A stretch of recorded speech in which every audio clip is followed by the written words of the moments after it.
کا چاہنے والا، اس نے پیسے جمع کیے کہ میں جاؤں عمرہ کروں. کہتا ہے جمع کرنے کے بعد جیسے راہ سفر ہوا، عمرے سے زیادہ یہ طلب تھی کہ اپنے چھٹے امام جعفر صادق علیہ السلام امام جعفر صادق کی زیارت ہو جائے. راستے میں جا رہا تھا، جاتے جاتے ایک دریا سے گزر ہوا. اس دریا کے پاس ایک خاتون ہے جو کپڑے دھو رہی تھی، کپڑوں کا بڑا ڈھیر تھا. میں تھوڑی دیر کے لیے رک گیا اس کی غربت کو دیکھ کر، اس کی تھکاوٹ کو دیکھ کر. اتنے زیادہ کپڑے ایک عورت دھو رہی ہے. رک گیا تھوڑی دیر کے لیے، ذہن میں آیا کہ رک جاؤ. احساس جب بندے میں ہوتا ہے نا، وہ رک جاتا ہے. کہ رک گیا. رکنے کے بعد میں نے دیکھا کہ اس پانی میں ایک مری ہوئی بطخ وہاں سے گزر رہی ہے، ایک مرا ہوا پرندہ.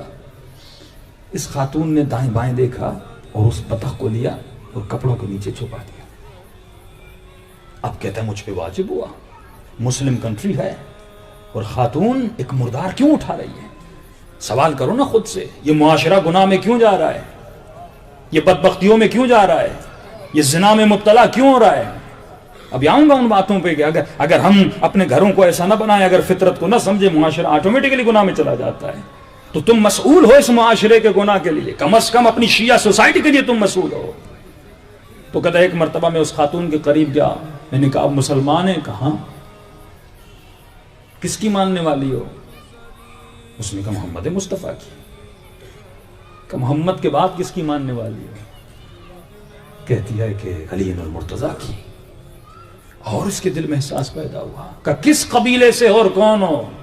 کہا میں علویہ ہوں، سید ہوں. کہا کہ سوال یہ ہے کہ آپ نے، میں نے دیکھا پانی سے ایک مردہ بطخ جا رہی تھی، اس کو اٹھا کے آپ نے کپڑوں کے نیچے رکھ لیا. کہا میں نے رکھا. کہا آپ کو نہیں پتا کہ مردار کا گوشت کھانا حرام ہے؟ کہا پتا ہے. کہا پھر کیوں اٹھایا؟ کہ اس کی آنکھوں میں آنسو آئے اور رونے لگی. کہ رو کیوں رہی ہو؟ کہ روز گھر جاتی ہوں اور میرے بچے کہتے ہیں کہ اماں گوشت کب کھلاؤ گی؟ 30 دن میں میرے گھر میں 25 دن گوشت پکے اور غریب مہینے میں 1 دن. یہ مسئول ہیں، ہم مسئول ہیں. سوال ہوگا ہم سے. یہی تو سوال ہے. اتنی تھوڑی آسان ہے قیامت، اتنا تھوڑا آسان ہے حساب و کتاب. کہ اللہ میں نے نماز پڑھی، روزہ رکھا، فروع دین کا کیا ہوگا؟ 9 درجے ایمان کے حقوق العباد ہیں، ان حقوق کا کیا ہوگا؟ خدا تم سے سوال نہیں کرے گا. اس نے کہا کیا مطلب؟ کا روز جاتی ہوں، ماں ہوں، ماں کا دل نرم ہے. اب بچوں کو رونا دیکھا نہیں جاتا. میں نے کہا آج اٹھا لیتی ہوں اور بچوں کو بھون کے کھلا دوں گی. اس نے سوچا امام کے صحابی تو عمرے پہ جا رہا ہے، 10 مرتبہ تو مولا حسین کی زیارت کر کے آئے، پر اگر یہ کردار رہا تو معصوم فرماتے بعض لوگ ایسے ہیں جو قرآن پڑھتے ہیں پر قرآن ان پہ لعنت کرتا ہے، زیارت کرتے ہیں پر یہی زیارت ان پہ لعنت کرتی ہے. کہ تم 1 دفعہ زیارت کی، 2 دفعہ زیارت کی، تمہیں یہ فکر نہیں کہ معاشرے میں لوگ بھوک مر رہے ہیں. چلو ایک مرتبہ کسی اور کو بھی زیارت پہ بھیج دو نا. زیارت کرنا فخر نہیں ہے، کربلائی بننا فخر ہے، حسینی بننا فخر ہے. مثلی لا یبایع مثل یزید بنو، حسین جیسا جس نے اپنا سب کچھ لٹا دیا تاکہ معاشرہ سدھر جائے. یہی تو تبلیغ اور یہی تو کردار حسین ہے کہ سوسائٹی ایسی بناؤ جو حسینی سوسائٹی ہو، جس سوسائٹی کے وجود میں درد ہو، جس سوسائٹی میں احساس ہو. اگر احساس نہیں تو یہ بندہ، یہ انسان نہیں ہے، یہ حیوان ہے. تو اس نے کہا کہ میں نے ایک مرتبہ دیکھا کتنے پیسے ہیں، عمرے کے لیے جا رہا ہوں. میں نے کہا خاتون میں تجھے لے کر دیتا ہوں. کہا اتنے سال سے میں نے یہ پیسے جمع کیے تھے، ایک عمرہ کروں اور امام کی زیارت کروں. میں نے کہا چلو عمرے تو پھر بھی ہوتے رہیں گے، پیسے تو پھر بھی جمع ہو جائیں گے، لیکن میں ایک انسان کو من احیاها فکأنما احیا الناس جمیعا، میں ایک کو ہدایت دوں. میں دیکھ رہا ہوں کہ یہ حرام میں مبتلا ہو رہی ہے اور میں کہوں میں عمرے پہ چلا جاؤں. میں نے کہا آ جاؤ. جتنے میرے پاس درہم تھے میں نے کہا یہ بتاؤ کہ شوہر مر چکا ہے؟ کہاں بیوہ. کہا کہ تمہارے شوہر کا کوئی دوست ہو جو نیک و صالح ہو؟ کہا ایک دوست ہے اس کا جو بازار میں دکان ہے، اس کی تاجر ہے. اس نے کہا چلو اس کے پاس مجھے لے کر چلو. اب دیکھو مدد کیسے کرتا ہے. ہمارے ہاں 1 لاکھ دیا جاتا ہے، بورڈ پہ اعلان ہوتا ہے فلاں صاحب نے اتنے دیے. 1,500 کسی غریب کو دیتا ہوں, منت کرتا ہوں اس پہ. فرمایا ایک مومن کی نشانی ہے, وہ چاہے بھائی ہو بہن ہو کسی کے لیے, امام فرماتے ہیں منت نہ کیا کرو, یعنی احساس نہ جتلایا کرو کہ میں نے تجھے پڑھایا تھا, میں نے تجھے فلاں جوک دلوائی تھی. فرمایا یہ اہل بیت کے چاہنے والوں کی صفت نہیں ہے, تو منانین میں سے مت بن. اگر تم نے کیا ہے تو اللہ کے لیے کیا ہے, کسی کو احساس مت دلایا کرو کہ میں نے تیرے لیے یہ کیا. اس خاتون کو کہا مجھے اس دکان پہ لے چلو, دکان پہ لے گیا, کہا آپ تھوڑا دور رہ جائیے. کہا کہ آپ ان کے شوہر کو جانتے ہیں؟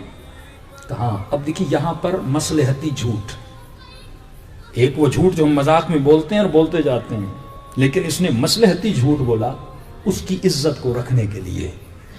کہا دیکھیے ان کا جو شوہر تھا وہ میرا بڑا دوست تھا. اچھا سنا ہے آپ کا بھی دوست تھا؟ کہاں بڑا اچھا آدمی تھا. کہ میں نے اس سے کچھ پیسے لیے تھے, آج جب واپس کرنے آیا ہوں تو پتا چلا ہے عمر گیا ہے. اب رقم اچھی خاصی تھی نا, کیونکہ عمرے پہ جا رہا تھا. اب پھر میں کیا خدمت کر سکتا ہوں؟ کہ آپ کو پتا ہے یہ بیوہ ہے, اگر یہ پیسے میں نے اس کو دیے تو یہ تھوڑا تھوڑا کر کے ختم کر لے گی, پھر کل کون آئے گا اس کی مدد کرنے کے لیے. تو میں چاہتا ہوں آپ ایک کار خیر میں شامل ہو جائیں. آپ کا دوست تھا, کہ کون سا کار خیر؟ کہ یہ پیسے میں آپ کو دیتا ہوں, آپ ان پیسوں سے کام کریے, جو ان پیسوں سے نفع ہو آپ اس خاتون کو دیجیے. مدد کی اکڑ مار دی اپنی, کہ یہ بھی نہ ہو کہ دنیا کو بتاؤں کہ میں نے اس کی مدد کی, یعنی اس پہ احسان نہیں جتلایا. کہ اس کے شوہر کے پیسے تھے اور میں نے سنا آپ متقی اور پرہیزگار ہیں, آگے سے کوئی بھی مسئلہ ہو آپ مجھ سے رابطہ کریے گا, اس خاتون کے مہینے کا خرچہ چلتا رہے. کہ امام فرماتے اگر سیدھے ہاتھ سے دے رہے ہو تو تیرے الٹے ہاتھ کو پتہ نہ چلے. 20 سال سے علی یتیموں کو کھانا دیتے رہے, لیکن یتیموں کو کب پتا چلا؟ جب 3 دن گھر میں کھانا نہیں گیا تو پتا چلا یہ جو کھانا دینے آتا تھا یہ علی, یہ مرتضیٰ تھے. اور ایسی محبت یتیموں کے دل میں کہ امام حسن فرماتے ہیں جب میں نے دروازہ کھولا تو میں نے دیکھا ایک بیوہ خاتون ہے, دونوں ہاتھوں میں 2 یتیم بچے ہیں, یتیموں کے ہاتھ میں پیالہ ہے. امام نے کہا یہاں کیا کرنے آئے ہو؟ کہ مولا میرے یتیم بچے علی کے لیے دودھ لے کر آئے ہیں. کہا کیوں دودھ لے کر آئے ہو؟ کہا سنا ہے حکیم نے کہا علی کو دودھ کی ضرورت ہے. تم کیوں آئے ہو؟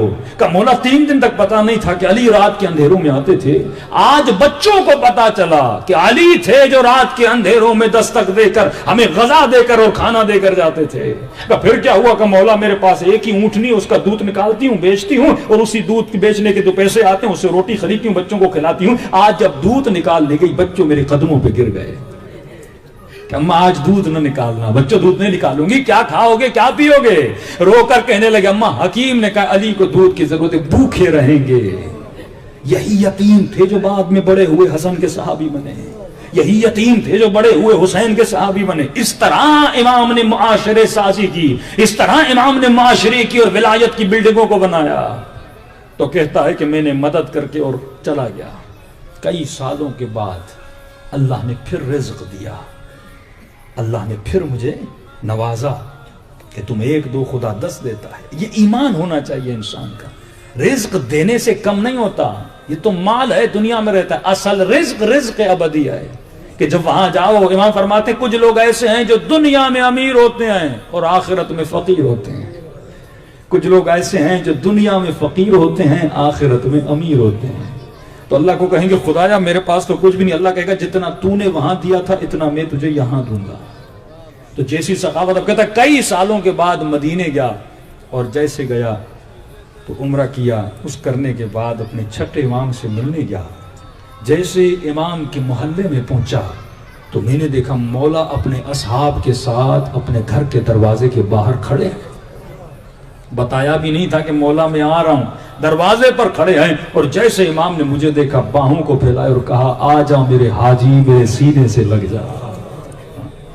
کبھی